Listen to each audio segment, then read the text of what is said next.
Bem, agora vamos ao debate do dia com Denise Campos de Toledo. E hoje eu converso sobre a situação em Brumadinho, Minas Gerais, com o Celso Fiorillo, que é advogado especialista em Direito Ambiental e Empresarial, primeiro professor livre docente em Direito Ambiental do Brasil, e com o Paulo Afonso Luz, que é especialista em barragem da Universidade Presbiteriana Mackenzie e também da FAAP.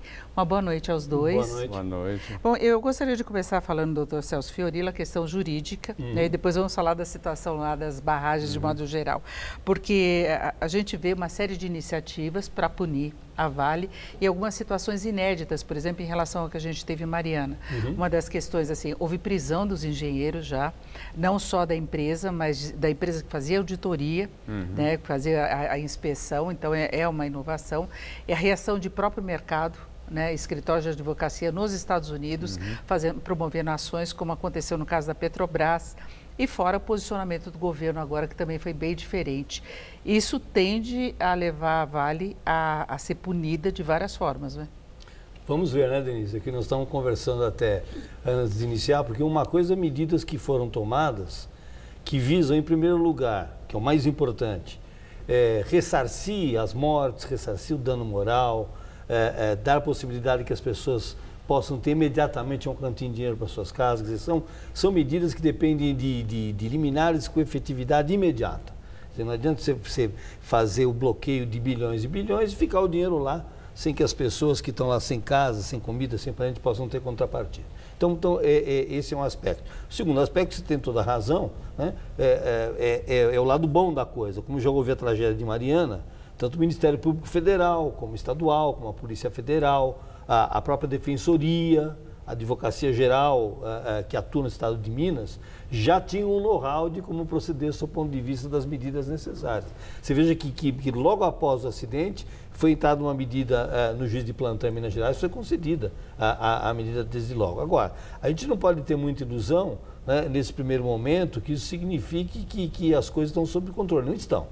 Eu acho que o grande tema, está aqui o professor, e você que é da área da economia, o tema central diz respeito à maneira pela qual as empresas gerenciam a atividade ambiental. Exatamente. Porque você veja que é uma atividade fundamental, é a segunda pauta de exportação do país, mas que não tem observado aquilo que a própria Constituição Federal manda a respeito do que é a extração dos recursos minerais. Então, existe uma excelente lei que não vem sendo aplicada, inclusive, por omissão do poder público estadual. Agora, professor Paulo, o senhor acha que a lei é suficiente? Porque, na verdade, houve a permissão para que elas continuassem operando com um tipo de barragem que, em algum momento, pode dar problema mesmo, que tem uma vulnerabilidade muito maior, que vem sendo substituída em todo o mundo, e agora é o compromisso que a Vale está assumindo. Ela já anunciou que vai desativar várias, inclusive com redução da oferta do minério. O senhor acha que esse é o caminho? É desativar, só que não é simples também, assim como a questão jurídica, né? Boa noite. Realmente não é simples, porque as barragens que tiveram problemas, tanto em Brumadinho quanto em Mariana, são idênticas, são alteadas por montante. A barragem vai subindo para poder o rejeito ser colocado, só que ela está sendo apoiada em cima do próprio rejeito que já existia. É um material que não tem boa resistência. Esse tipo de construção, ele não é mais utilizado, é usado nas barragens mais antigas. E essa é uma delas, ela começou em 1976, ela tem mais de 40 anos. Nós temos aí da ordem de umas 20 a 30 barragens com esse tipo ainda no estado de Minas Gerais. Esse tipo de construção, as mineradoras preferiam utilizar porque ela é mais barata, mais rápida, só que ela oferece um risco maior de ruptura. A outra alternativa seria você altear para fora, que a gente chama por jusante, é muito mais segura, porque aí a barragem é apoiada em cima só de uma barragem que já existia. Agora, por que não faziam isso? E outras empresas também, porque não é só a Vale. Por que não recorrer a um método mais seguro que não é tão mais caro? Então, é porque era permitido fazer isso antes. Em 2016 foi proibido no estado de Minas Gerais. Então, mas do ponto de vista de engenharia, no momento de se fazer, a decisão mais lógica não seria outra? Seria a outra, só que, veja, mesmo essa sendo perigosa, se ela for mais perigosa, mais risco, também não podemos demonizar que todas as barragens por montante são perigosas e vão cair, não chega a ser isso. mas ela tem que ser muito bem monitorada ao longo de toda a sua vida útil. Porque à medida que ela vai subindo, o rejeito vai sendo colocado e aquilo lá vai ficar para a vida eterna. É por anos e anos, ele vai secando com o tempo. E o que acontecia é que as empresas faziam assim para poder basicamente baratear os seus custos, porque o outro método, que é o alteamento por jusante, é muito melhor, ele é mais seguro, só que ele custa mais caro. Mas é uma obra de terra e é segura. Quer dizer, ela oferece menos riscos. Aqui é inclinada, então, no sentido inverso, não é com sedimento, não é com o próprio rejeito? Ela é feita de uma outra forma? Não, a que é inclinada no sentido inverso é feita com aterro compactado. É solo de boa qualidade, é material que é compactado com rolo compactado. Dor não tem problema nenhum. Assim, alteamento montante pode ser seguro? Pode, mas ele sempre oferece um risco maior. E a de jusante não, tanto que praticamente não existem acidentes com barragens feitas por esse tipo. Agora, por que a mineração usa esse tipo de barragem? Só para completar a sua pergunta. É porque... infelizmente, para a mineração, a gente é obrigado a falar isso. A barragem não é um investimento dele, ela é encarada como um prejuízo, é um passivo deles. Ao ponto que a barragem para geração de energia elétrica nas usinas hidrelétricas para abastecimento de água, ela é feita para gerar lucro. Vamos pensar nas hidrelétricas. Eles procuram fazer a melhor barragem do mundo. Muito mais sólida, né? Porque a fonte de lucro dele está ali. E a mineração, não estou falando que todas as mineradoras faziam barragens de um jeito ruim, mas sempre elas foram olhadas com um certo desdém, vamos dizer assim, porque elas não são algo que gere lucro, é uma obrigação contratual da legislação, mas a mineradora encara como um prejuízo, enquanto que nas usinas hidrelétricas e abastecimento, ela é o lucro do negócio. Raramente a gente vê algum acidente. Agora, doutor Celso, independentemente de ser autorizado esse tipo de barragem, chama a atenção o fato de a de Brumadinho, por exemplo, não ter sido colocada numa lista de risco, porque houve um mapeamento das que ofereciam maior risco, maior vulnerabilidade, e ela estava fora. Então havia algum problema também do lado da fiscalização, né? Não, dois aspectos importantes. Primeiro, até com o dado do perito, que a gente usa em juízo e está aqui ao lado. A responsabilidade, eu tenho visto, vi até o vice-presidente da República, lá vamos ver se teve negligência, imperícia e prudência. Isso é descabido, isso é uma barbaridade. Quer dizer, o risco da atividade gera responsabilidade objetiva. Isso precisa ser dito.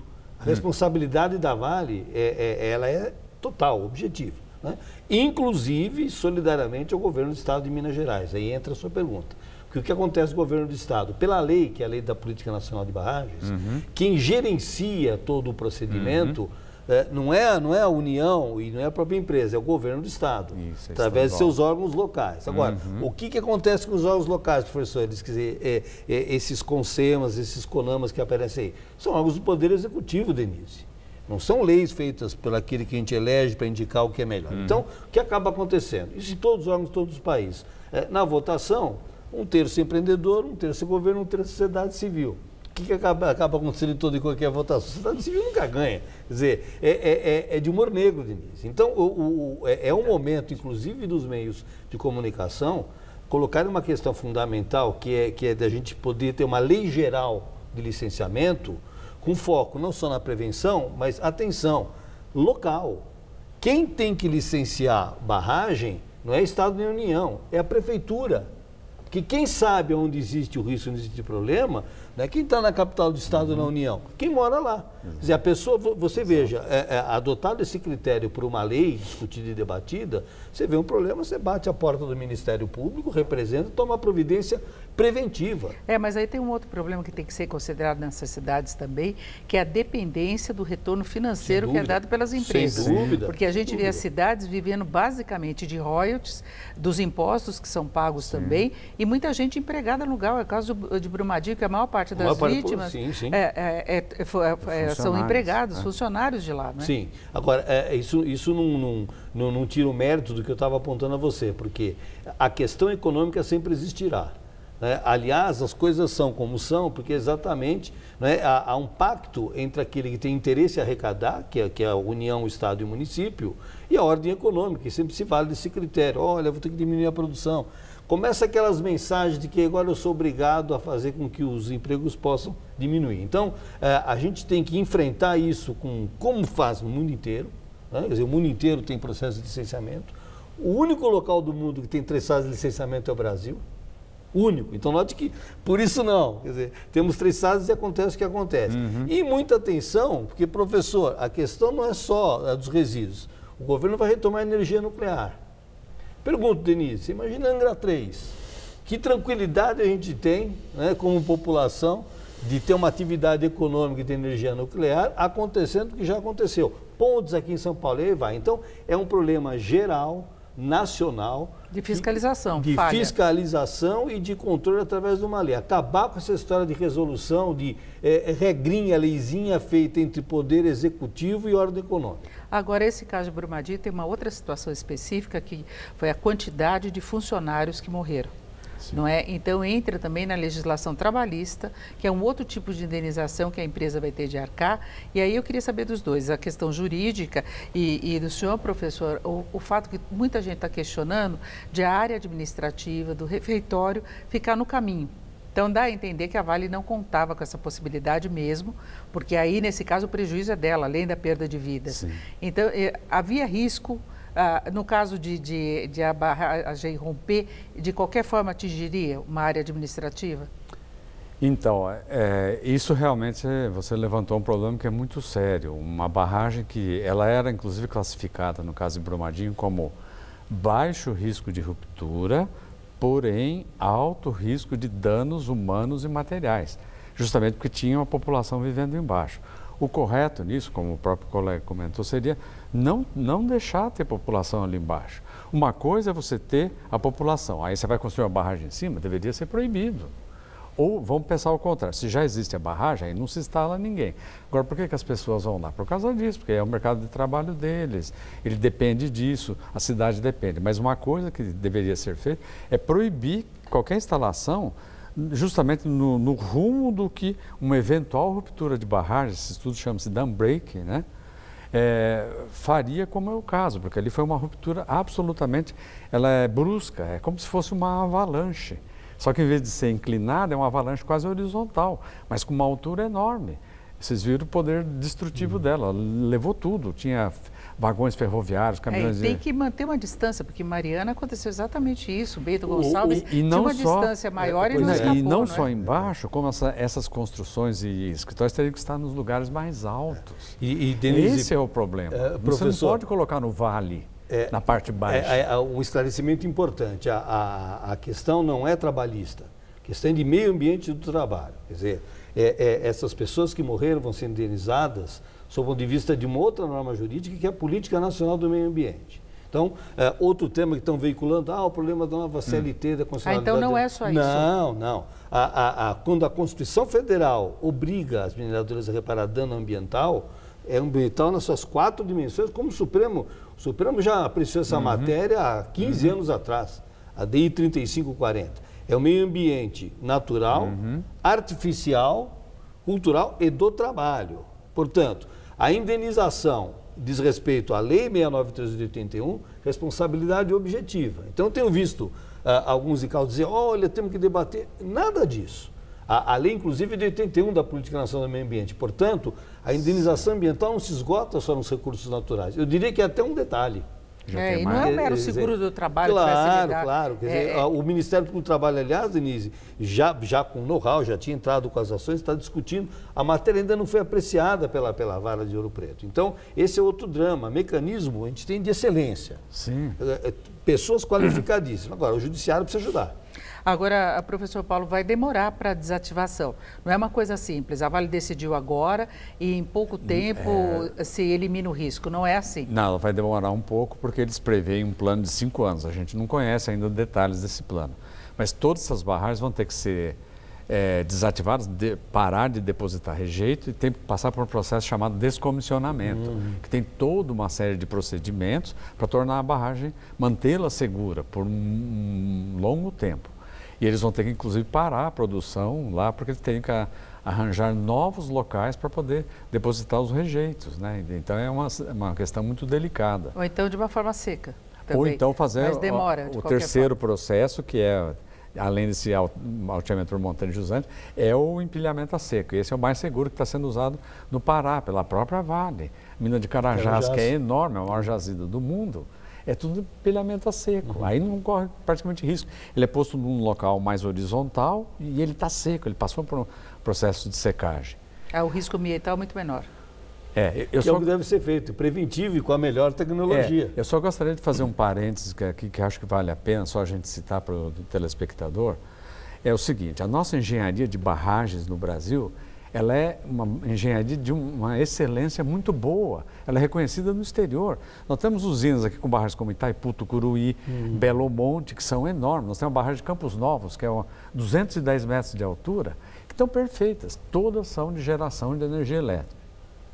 Então não preciso dizer, eu só quero explicar que os nossos engenheiros, a preocupação financeira, que nossos engenheiros geotécnicos, diretamente relacionado, que é a minha especialidade, quer dizer, o Brasil tem boa engenharia de barragem, só isso. Lá fora pode ficar essa impressão que a nossa engenharia de barragem é ruim. Isso não é verdade.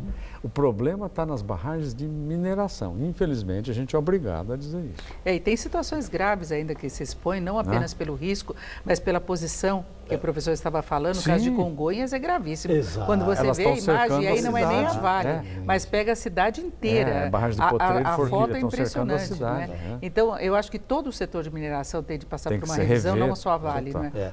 Eu diria até, não só setor de mineração, mas todas as obras e atividades de porte, como diz a Constituição, potencialmente que possa ocasionar dano ambiental, o país tem que parar e tem que legislar. A lei geral de licenciamento é algo que tem que ser discutido pelo novo Congresso. Professor Paulo, dá para mudar a legislação e proibir esse tipo de barragem? Então, no estado de Minas Gerais, elas foram proibidas em 2016. O problema é que as barragens antigas continuaram operando. E mesmo essa, inclusive, ela era desativada. No caso da de Mariana, Fundão, ela estava em operação. Então, o rejeito vem como se fosse uma lama, uma polpa, né, água misturada com solo. E essa não, se a gente olhar a foto, ela já estava seca, tinha até vegetação em cima. Então, dá para mudar a legislação, só que precisa endurecer nesse sentido de proibir no Brasil inteiro esse tipo de alteamento por montante. Pode se manter um alteamento por jusante, mas aí dependemos do nosso Congresso Nacional. Sim. Perfeito, eu agradeço muito o advogado Celso Fiorilo, muito obrigado, especialista em direito ambiental, e também o professor Paulo Afonso Luz, professor do Mackenzie da FAAP, engenheiro civil. Muito obrigada aos dois pelos esclarecimentos. Uma boa noite. Obrigado. Luciana.